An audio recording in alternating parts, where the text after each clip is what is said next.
effing grifters. So I just wanted to thank all of you for welcoming me into the Invictus family. The Invictus funds were directed towards private jets, 5-star hotels, and transportation for Harry and Meghan. What happens when an event created to honor wounded veterans ends up carrying a staggering $63 million price tag?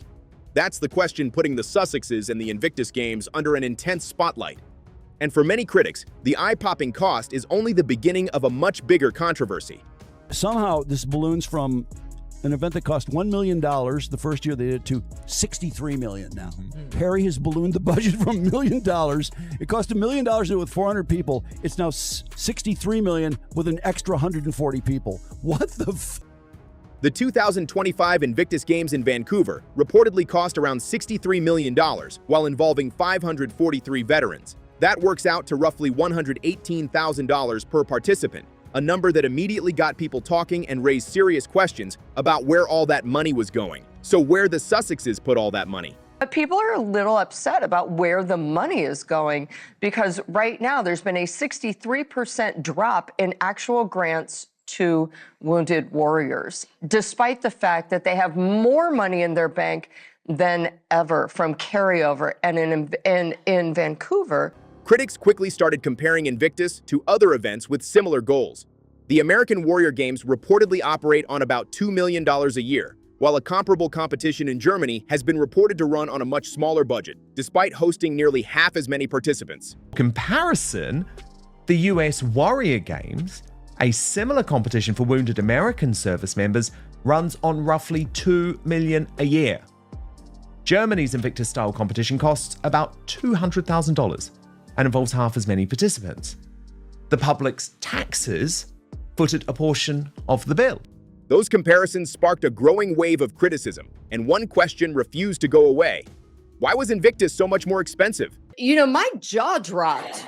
As more people began examining the numbers, the financial debate only grew louder. Reports claim that direct charitable support to veteran organizations dropped by roughly 63% during one period, even while overall revenue increased. That revelation triggered fresh criticism and fueled concerns among observers who believed veterans should remain the clear priority. Prince Harry seemed to have left Scott Snow behind. Competed in 2023 Invictus in Dusseldorf. He was injured. He was in a wheelchair that did not have restraint straps, so basically defective hardware.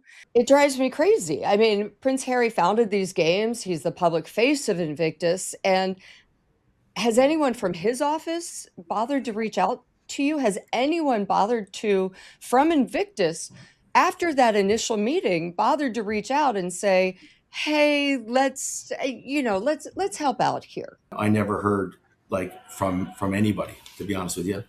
Questions intensified when attention turned to a new six-figure executive position, growing financial reserves worth millions, and compensation levels that some critics argued were unusually high for an organization of this size. 200,000 pounds go toward the vets. 200,000 pounds out of 63 million. Critics questioned whether too much money was being absorbed by administration, while too little was reaching the very people the games were created to support. The controversy soon expanded beyond Prince Harry alone, as more attention shifted toward the Sussexes as a whole. Oh, the Invictus Games, it's great. It does all this. And then, you start looking into it and you're like, hey, what the heck is going on here? Those 535 competitors had to pay their own way. They had to pay their own housing for the games. They had to pay for their own equipment. And Harry and Meghan got a really nice vacation out of it, with lots of adorational speeches and clapping and crowds gathered for them. Reports indicated that approximately $15 million came from the Canadian government and another $15 million from British Columbia. Suddenly, taxpayers found themselves at the center of the discussion, and demands for answers started growing louder. Where is as a taxpayers, money is actually going? They brought in, it was around 62 million. Not bad. 50% of that was from the government of Canada and BC, meaning that was taxpayers. And when you're dealing with taxpayer monies, people are kind of like, hey, why are we not buying prosthetics? Right. As requests for greater transparency increased, critics focused on documents containing redacted figures and undisclosed contract details. The missing information only added to public curiosity and left many asking for a clearer picture of how funds were allocated and managed. Said that the $4 million in sponsorships, that the sponsors, the corporate donors, aren't named. So I'm wondering, because people will rag on the corporate sponsors?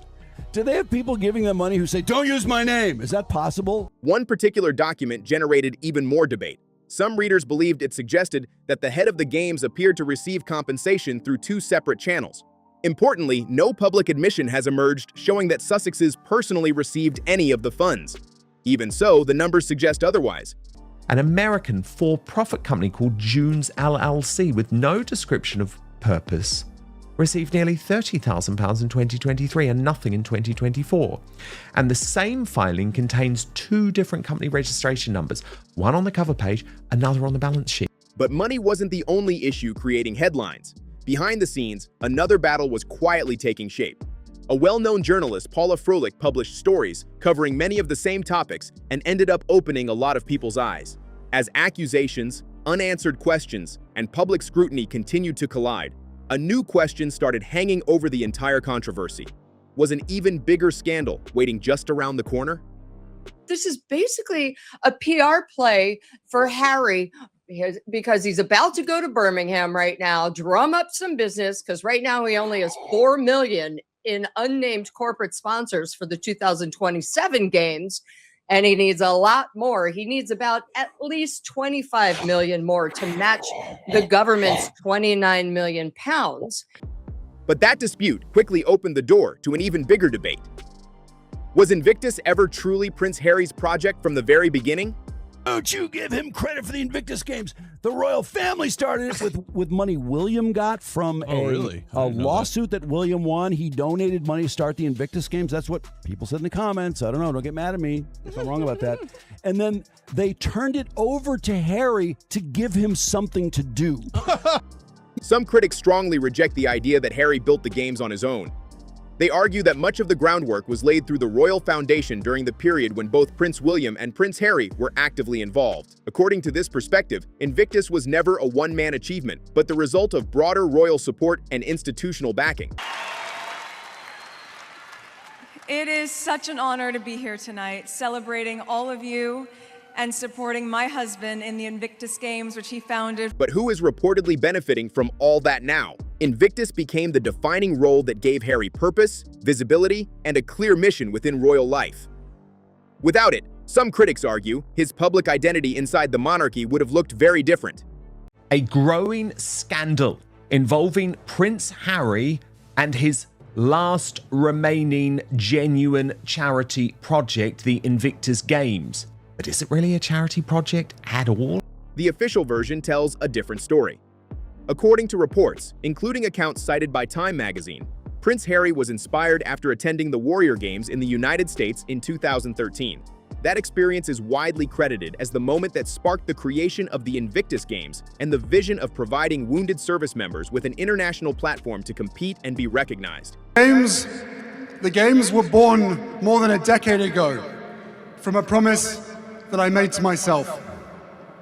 A promise to uphold my obligation, a sacred obligation after my own decade and privilege of military service, to do whatever I could to help my fellow brothers and sisters heal, and to champion everything that we stand for. But now a bigger question is emerging. Is this the real reason Harry remains so deeply attached to Invictus? And for many, the argument is no longer just about who deserves the credit. They argue that the Sussexes became associated with a project that carried enormous public goodwill and admiration, only for the conversation to become increasingly dominated by questions about spending, accountability, and a reported $63 million price tag. And how they're playing with the veteran money because they're getting a lot of funding from countries and places to get this, what would typically be veteran support income that then goes to putting on the Invictus Games. Now, again, I'm not trying to be, belittling what the Invictus Games is trying to do, but I am asking the question of, is it really the best use of veteran funding? Why can't Harry get his own funding? Why is he relying on all these countries to do it for? And the pressure didn't stop in Canada. Attention soon shifted to Birmingham, where reports linked a future edition of the Games to a city already struggling with significant financial challenges. residents facing budget cuts and reductions to local services began asking difficult questions about priorities in public spending. And now, the very figures at the center of this growing controversy are expected to arrive in this city as critics continue raising questions about luxury hotels, private jets, and whether the priorities behind the spending are really what they should be. So we know he is going to Birmingham this summer to prep for the games next year. And one of the reasons he's going is because he needs money. He needs sponsors. There's only 11 sponsors lined up so far, and they are all unnamed. Now, if you look at Vancouver, there were 44 sponsors, including Boeing. Then another controversy surfaced across the Atlantic. Reports indicated that San Diego is expected to host the 2029 Invictus Games, immediately triggering a fresh round of questions about funding costs and potential taxpayer involvement. Or is this just another luxury stop on the map? 3, 2, 1, go. We go. Feet up, feet up, feet up. Many is wondering whether history could repeat itself. Reports emerged that Australia had stepped away from a proposed $9 million funding commitment connected to the Invictus Games. That decision instantly fueled more speculation and left critics asking a troubling question. Was this simply a one-off setback, or were governments beginning to take a much harder look at future support for the Games? Yeah, Australia has done a U-turn. They had previously cut funding for the Invictus Games, but now veteran backlash has forced them to bring it back. But I want to break this down because I'm not buying it, okay? Australian government has reversed its decision to cut funding for Prince Harry's Invictus Australia charity, with Veterans Affairs Minister Matt Keogh announcing that federal support will continue for another 3 years. As part of establishing the new Veterans and Families Wellbeing, we're transitioning funding for broader well-being support. Sounds wise. To the veteran community, to that new agency. As we transition, in order to maintain continuity and certainty of support services for our veteran community, we're providing another 3 years of funding to Invictus. The story took yet another unexpected turn when reports suggested organizers were informed only shortly before Australia's funding decision became public. That detail immediately raised eyebrows and sparked a fresh wave of questions. For critics, the contrast was hard to ignore. Why, they asked, was one government stepping away from a major funding commitment while other governments were still being asked to consider spending millions? So, and then they have these quotes from Harry. Time magazine does, Invictus gives them their identity back. What? And then he says it saves lives? Well, she's big on saying that. I mean, look at all the lives Meghan saved by buying jeans. Oh, God. Those conflicting decisions only added more pressure to an already heated debate over transparency, priorities, and the long-term future of the Invictus Games. As questions continued to pile up, the Sussexes found themselves facing another round of scrutiny. Yet despite the growing controversy, Prince Harry continued receiving major public recognition. You know, my jaw dropped this week when Time magazine announced that Prince Harry was one of its Time 100 most influential leaders in sport, which I thought was hilarious. That became a fresh source of debate when he appeared on the Time 100 list in the sports category, alongside global names like LeBron James and Patrick Mahomes. The reaction online was immediate and intense. Many people weren't just surprised. They openly questioned how the selection process worked and why Harry had been included among some of the biggest figures in sports. Critics also pointed to reported links between Time magazine's ownership and Better Up, where Harry serves as Chief Impact Officer. The story of Meghan's attempt to outshine her husband in this situation is already on my channel. Be sure to check it out. You'll see it on your screen at the end of this video. What really bothered me was this is all a PR play. But moments like these reinforced a much larger belief. They argued that Harry's public profile benefits heavily from elite connections and institutional support rather than individual achievements alone. Whether that perception is fair or not, it continued gaining momentum every time another high-profile opportunity appeared. They are so aware of how the cameras are on them at virtually every moment. They can only play the game for so long, especially Harry. But we also saw those moments when Meghan was literally yelling at him when there was the possibility of the cameras being on. So you can only imagine what it's like when they are in private. Then came another headline-grabbing moment that sent social media into a frenzy.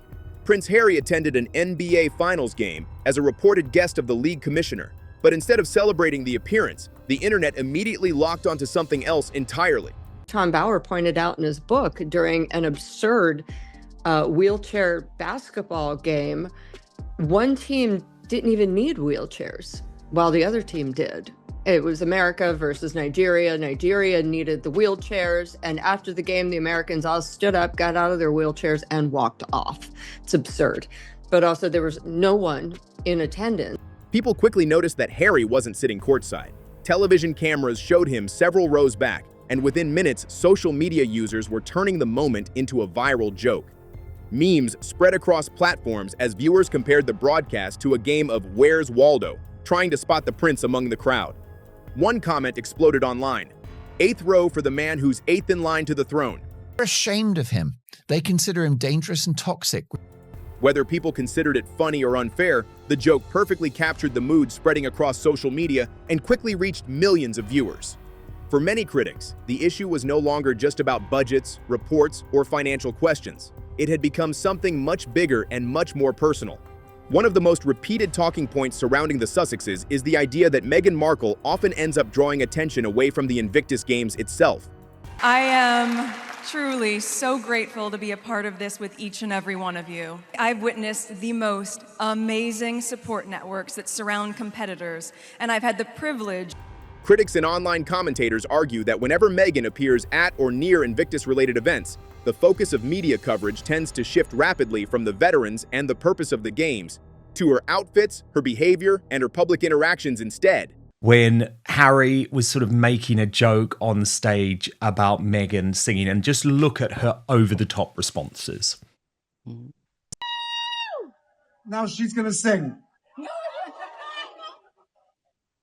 Guys, thank you so much. Thank you. Thank you,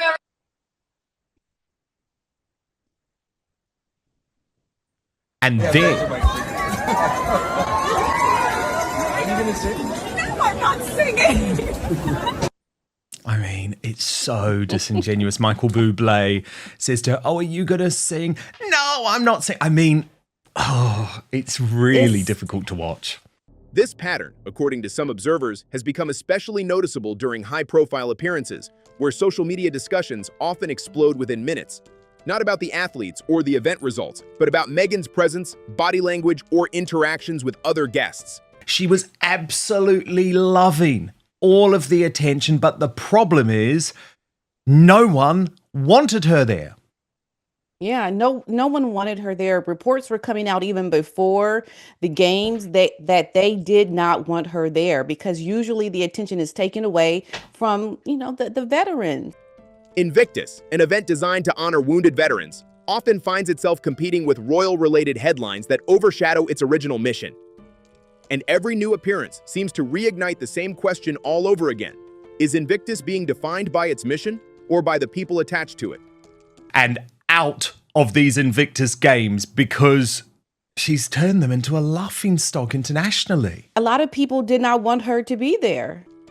Another recurring topic that keeps surfacing around Meghan is the attention her outfits receive during Invictus-related appearances. Critics and online commentators often point out that whenever she steps out at these events, discussions quickly shift away from the athletes and the purpose of the games, and instead focus heavily on what she is wearing. Every outfit is analyzed within minutes. From dresses to casual looks, social media users break down designers, prices, and styling choices, turning what was meant to be a veteran's sporting event into a full-scale fashion conversation online. Meghan is there to soak up the limelight. There was a lot of tension from what I heard behind the scenes that it would have been best had Harry just kept her at home. And, Meghan's going to do what she's going to do. She used it for her moment, for her new social media comeback. And that's what it is about for her. And people can see through that. Some commentators go even further, suggesting that Meghan's public image is closely tied to fashion branding and that her appearances naturally generate commercial attention for the designers she wears. Is the Invictus just a perfect opportunity to profit from event? They've made less money than they claim. And this is propaganda from the relentless and ruthless Sussex public relations machine, which never sleeps. specific Invictus outfits appear on clothing retail websites, often emphasizing that Meghan wore them during Invictus events. Isn't that ironic? Or is Meghan just simply dressing appropriately for public appearances, while the media and online platforms are the ones amplifying the focus on clothing rather than the cause itself? Still, the debate continues to resurface every time she appears at a high-profile event. So, also, it doesn't pay for the veterans' transportation or insure them. I mean, what is this paying for? The insurance thing is insane. It is. Insurance. Lots of private jets, lots of camera crews, lots of security, a documentary, beautiful fashion, of course, from Meghan, 5-star hotels they stay in. I wonder, I mean, somebody is doing it. There's an audit being done on the $63 million right now. I think this is going to turn out very, very badly. Critics insist that the pattern is predictable.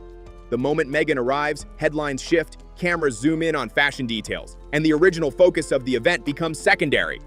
Whether that is a media problem or a public fascination problem depends on who you ask. But one thing is clear, her style choices and profiting from that have become an unavoidable part of the broader conversation surrounding the Sussexes and Invictus. Meghan Markle has been forced to leave the Invictus Games, axed by Prince Harry after another PR disaster. There is a lot behind the scenes that you don't see and hear about. Anyways, now one of the most persistent questions surrounding the Invictus Games is whether Prince Harry is still essential to its identity. With the rising questions about missing funds, alleged profiting, and all the drama around it, the answer seems obvious at first glance. But let's take a closer look. At the beginning, many agree that Harry was the driving force behind the creation of the event.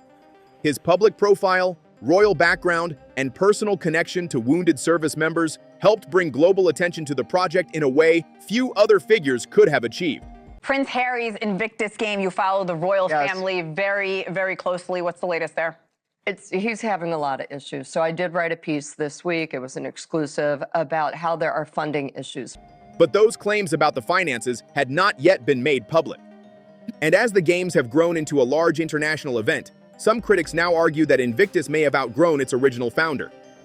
They point to the increasing scale of the organization, the involvement of governments, sponsors, and international committees, and suggest that the games now operate as a fully established global brand that no longer relies on a single individual to function. I think that will be the beginning of the end for Meghan as a public figure, because this is a man that she's abandoned. Just awful. It will be shame on you, Meghan. From this perspective, Harry's presence is seen as symbolic rather than operational, important for branding and visibility, but not necessarily essential for the day-to-day running or long-term survival of the event. But is this kind of branding even required in the first place? Share your thoughts in the comments with me. And the performance, PD, on the moments when they know they're in the spotlight, the performance is so over the top. Supporters strongly reject this idea. They argue that Harry remains the emotional core of Invictus, the person who connects directly with veterans, and the public face that gives the games its identity and mission. Without him, they say, the event would lose a large part of its original spirit and meaning. Still, critics continue to ask the same uncomfortable question. At what point does a founder become less necessary to the project they created? And is Invictus already reaching that point, or not yet? I don't think a lot of veterans actually are devastated. The reality is, if you go deeper into Invictus, a lot of veterans are actually more upset, asking where all the money actually goes to. And another debate that continues to follow the Invictus Games is whether the event is still purely about veterans, or whether it has also become a powerful public relations platform. In recent years, it seems like the spotlight around Invictus has increasingly included celebrity appearances, media coverage of the Sussexes, and viral moments that spread far beyond the sporting competition itself. They point to the way headlines often focus on Prince Harry, Meghan, and high-profile attendees, sometimes even more than the athletes competing in the games. From this perspective, Invictus has evolved into a global media event where storytelling, branding, and visibility play a major role alongside the sporting mission. $63 million Invictus Games spend into the mainstream media. Even supporters admit that Invictus exists in a highly media-driven environment, where every appearance, photo, and interaction can quickly become part of a much larger narrative. And that leads to the central question at the heart of this debate. Is Invictus still defined by its mission, or increasingly shaped by its visibility? And now, With the next Invictus Games approaching, the conversation is starting all over again. Because every time a new edition gets closer, the same questions return about funding, visibility, public perception, and what this event has now become in the global spotlight. Invictus Games for Wounded Warriors, which sounds like the Wounded Warrior Games. And people think, oh, this must be great. And a lot of people are unclear how to read a tax return or to check stats. And so I think it was just very easy to say, oh, the Invictus Games, it's great. It does all this. And then, you know, you start looking into it and you're like, hey, what the heck is going on here? You know, those 535 competitors had to pay their own way. They had to pay their own housing for the games. They had to pay for their own equipment. Online discussions have even reignited older controversies, including a petition calling for changes in leadership around the games. That petition has been circulating for some time, and it has sparked strong reactions on both sides of the debate. Some viewers have asked whether it made any real impact at all, while others argue that it reflects a deeper frustration that still hasn't gone away. And if you want to go deeper into that story, there's a full breakdown on my channel. You can check it out at the end of this video on screen. But as the next Invictus Games draw closer, another question is already taking center stage. Harry and Meghan came in for 10 minutes for an adoring love shot. And of course, Meghan kissed Harry. And it looked like it was good and full. It wasn't. So I think the public interest is waning. And also in this time of economic disparity, people really want to know where their money is going to. And there are lots of other places that actually support veterans, may give them prosthetics if they need, may build a wheelchair ramp at their home, which is necessary, may do things that really help people as opposed to helping Harry's ego. Should Meghan Markle attend at all? Supporters say her presence is natural, as part of her role alongside Prince Harry and as someone who has publicly supported veterans through the games. From their perspective, her attendance is simply part of the event's modern public image. But critics argue that every appearance brings a shift in attention. They question whether her involvement changes the focus of the games, or whether it adds another layer of media scrutiny that follows the Sussexes wherever they go. And once again, the debate comes back to the same tension, the mission of Invictus versus the media attention surrounding it. Because at this point, every upcoming appearance doesn't just raise expectations for the games themselves, it also reignites the same familiar controversy all over again. And before you go, I want to hear what you think about all of this. Drop your thoughts in the comments below. Do you think Invictus is still staying true to its original mission, or has the conversation around it changed too much over time? And if you've got ideas for future videos or topics you want me to break down, feel free to suggest them in the comments as well. Make sure to subscribe to Crown Clash, because I'm dropping new videos every single day covering the latest Sussexes drama. And don't forget to check out the videos you can see on your screen right now. One breaking down the claims about Meghan potentially outshining Harry, and another diving into the petition and the debate around Invictus. Both are already up on the channel, so make sure you don't miss them. And thanks for watching, and I'll see you in the next one.